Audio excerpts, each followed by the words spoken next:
శుభాకాంక్షలు.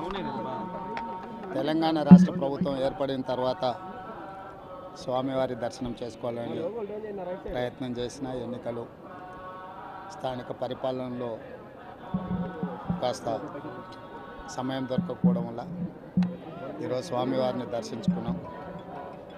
రెండు రాష్ట్రాల సత్సంబంధాలు కొనసాగాలని, రెండు రాష్ట్రాల అభివృద్ధి పదం వైపు నడవాలని, ఆంధ్రప్రదేశ్లో ఏర్పడబోయే ప్రభుత్వము ఆ రాష్ట్ర ముఖ్యమంత్రితో తెలంగాణ ముఖ్యమంత్రిగా సత్సంబంధాలతో సమస్యలన్నిటిని కూడా పరిష్కరించుకొని కలిసికట్టుగా నడిచి రెండు రాష్ట్రాలు అభివృద్ధి పదం వైపు నడిపించే విధంగా ఒకరికి ఒకరు సహకరించుకొని ముందుకు వెళ్ళాలని ఆకాంక్షించను.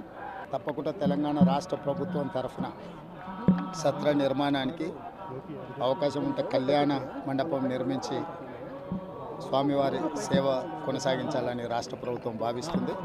తప్పకుండా తొందరలోనే ఆంధ్రప్రదేశ్ ముఖ్యమంత్రిని కలిసి విజ్ఞప్తి చేసి ఇక్కడ స్వామివారి సేవలో తెలంగాణ రాష్ట్ర ప్రభుత్వం కూడా భాగస్వామ్యం తీసుకోవాలని కోరుకుంటున్నాం. కొండ మీద రాజకీయాలు మాట్లాడకూడదు. తప్పకుండా మంచి వాతావరణం ఉంది, వాతావరణం కూడా అనుకూలించింది. గత సంవత్సరం కరువు వచ్చిన, తాగునీటి సమస్య ఉన్న సమస్యలను అధిగమించి మంచి ఋతుపవనాలు, మంచి కాలం అవుతున్నది. వానలు పడాలి, పంటలు పండాలి, రెండు రాష్ట్రాలు సుభిక్షంగా ఉండాలనే మా ఆలోచన.